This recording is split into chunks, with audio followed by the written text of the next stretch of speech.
ఈరోజు మన అనంతపురం జిల్లాలో ఇవాళ వర్షపాతం ఎక్కువైందని చెప్పి మరి అగ్రికల్చర్ అధికారులు కానీ లేదంటే ఎవరైతే నివేదిక పంపించారో మనకైతే తెలియదు. కానీ ఇవాళ రైతులంతా కూడా పత్తి చేతికొచ్చినా పంట చేతికొచ్చినా ఇవాళ పక్కనే మొక్కుచెనగ కూడా మరి మంచు తుఫాను వల్ల అది కూడా పోయిందంతా. ఇవాళ మన తుఫాను వల్ల పత్తి కూడా చేతికొచ్చే మూమెంట్లో మరి అందరూ కూడా పిచ్చుకొని అంత పూలను పిచ్చుకొని తీసుకోవాలనుకున్న మూమెంట్లో మరి ఈ తుఫాను ప్రభావం వల్ల అదంతా కూడా వానకి నాని అంతా కూడా కింద పోయి మొలకెత్తినాయి. కానీ దానికి మళ్ళీ ఇవి నివేదిక ఇవ్వకుండా ఇవాళ మన జిల్లాలో రాష్ట్రంలోనే ఇవాళ అనంతపురం జిల్లా అంటే కరువు జిల్లా పక్కనే ఉన్న మన సత్యసాయి జిల్లాలో ఆ 23 మండలాలు వాళ్ళు ప్రకటించారు అక్కడ. కానీ అక్కడంతా వర్షపాతం అక్కడ రాలేకుంటే ఇదంతా మన అనంతపురం జిల్లాలో మరి భారీ వర్షాలు వచ్చినాయి. ఏమన్నా వచ్చినాయి ఏది మన ఏదో ఆరొకరొక పంట చేతికి వచ్చింటే దానివల్ల అది అంతా కూడా తడిచిపోయి వేరుశనగకాయ కానీ మొక్కజొన్న కానీ ఇవాళ అన్నీ కూడా అన్ని రంగు మారినాయి. ఆ రంగు మారిన వల్ల వేరుశనగకాయ కానీ పత్తి కానీ ధర లేదు. ఇవాళ మన వాళ్ళు చెప్తా ఉన్నారు, మన అగ్రికల్చర్ అధికారులు కూడా తాడపత్రిలో మార్కెట్ యార్డర్ కూడా మరి పత్తి కొనుగోలు కేంద్రం కూడా ఏర్పాటు చేస్తామని చెప్తా ఉన్నారు. దానికి ఇంతవరకు ఏంది ఇంకా రూపురేఖలు లేవు. మరి ఎందుకు అబద్ధాలు చెప్తా ఉన్నారని మనం అడుగుతూ ఉన్నాం.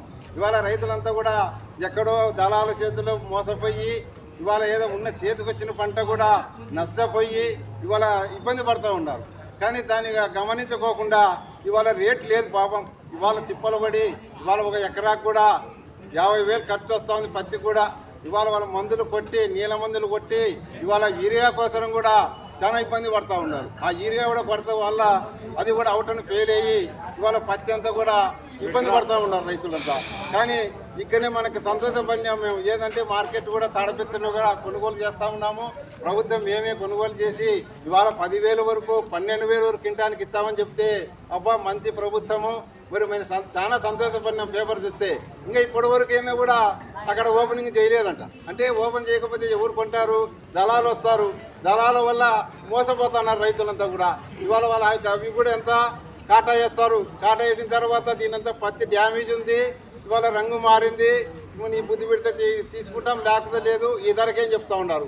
ఇవాళ 6,000 కాదు 5,000 కూడా కొనుగోలు చేసే పరిస్థితి లేదు. ఇవాళ పత్తి రైతులు కూడా 10,000 కింటా 10,000 అన్నా పెడితే కానీ వాళ్ళకి గిట్టుబాటు కాక చస్తూ ఉన్నారు. ఇవాళ 4 మండలాలు కూడా అన్నీ కూడా ఎందుకంటే తాడపత్రి ప్రాంతంలో కొన్ని తోటలు ఉన్నాయి. ఏంటంటే ఇవాళ జామ తోటలు కానీ లేదంటే గంగరేణి తోటలు కానీ సీనా తోటలు కానీ నిమ్మ తోటలు కానీ అవి కూడా ఉన్నాయి ఆర్టికల్స్.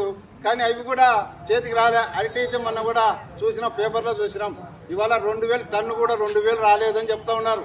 చందన, రాయల చెరువు, కేశరాంపేట ఈ గ్రామాల చుట్టుపక్కల కూడా దాదాపు సాగు చాలా చేశారు. కానీ వాళ్ళకు కూడా ఇబ్బంది పడి ఇవాళ ఎంతో ఇబ్బంది పడుతూ ఉన్నారు. ఇబ్బంది పడుతూ ఉంటే వాళ్ళు ఏమాత్రం కూడా పని మనం వచ్చినాయి. టన్ను 2,000 అడుగుతూ ఉన్నారంట. అంటే టన్ను 2,000 అంటే వాళ్ళకి ఏం గిట్టుబాటు అవుతుంది? వాళ్ళ రైతులంతా కూడా ఆత్మహత్య చేసుకునే పరిస్థితి అవుతుంది. లక్షలు పెట్టుబడి పెట్టారు, అరటి తోటకి సాగు చేశారు, నిమ్మ తోటకి చేశారు, చీనా తోటకి చేశారు. ఇవాళ అవన్నీ కూడా ధరలు లేక నిమ్మ తోట కూడా పేపర్ చూసాం. ఇవాళ నిమ్మ తోట కూడా అవి కూడా గాలికి రాలిపోయి ఇవాళ అవి కూడా ధరలు లేక వాళ్ళు రైతులు కూడా ఆత్మహత్య చేసుకునే ప్రయత్నం చేస్తూ ఉన్నారు. అంటే ప్రభుత్వం కూడా చెప్తా ఉంది మేము ఉన్నామని చెప్తా ఉన్నారు. కానీ ఏ ఒక్కరు కూడా ఆదుకోకుండా ఇవాళ వరకు చెప్తా ఉన్నారు. ఏ ఒక్కరికి ఇవాళ అన్నదాత సుఖీభావ దీపావళికి పండుగ చేసుకోమని చెప్పాడు. కానీ ఎవరికి ₹1 అకౌంట్ వల్లే. మరి అదేవిధంగా నష్టపరిహారం కూడా మేము అంచనా వేస్తామని చెప్తున్నారు మంచు తుఫాను వల్ల.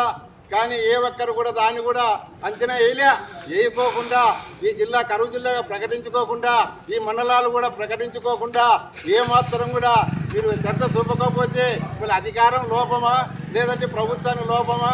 ఈ కూటమి ప్రభుత్వం వచ్చిన తర్వాత రైతులకు ఆదుకుంటాను అనుకున్నాం. కానీ ఏ ఒక్కరికి లేదు. ఒక్కటి ఏంటంటే ఒకటి ప్రజలు కోరుకునేది రాయలసీమ నీరు మాత్రం ఇచ్చారు. అది చాలా సంతోషం. ఎందుకంటే ఇవాళ జలాలు కూడా పెరుగుతాయి. కానీ మంచి పని చేయండి, మేము కాదనలే.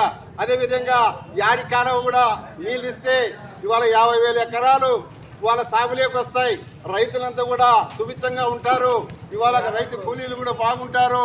ఇవాళ వాళ్ళకందరూ కూడా నీళ్ళు ఇస్తే ఇవాళ కాలువ కూడా క్లీన్ చేశారు కదా.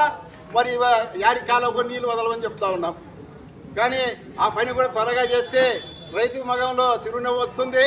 దానికోసం ఏదో పంట అయినా సరే అందరూ కూడా సుభిక్షంగా ఉంటారని చెప్తా ఉన్నాం. అదేవిధంగా ఏదేమైపోయినా కూడా మేము అర్జీ ఇచ్చాము. ఈ జిల్లాను, ఈ 4 మండలాలు ఇవాళ మొత్తం అంతా కూడా కరువు మండలాలుగా ప్రకటించి రైతులను ఆదుకోవాలని చెప్పేసి పేరు పేరున ధన్యవాదాలు చెప్తూ సెలవు తీసుకుంటా ఉన్నాం.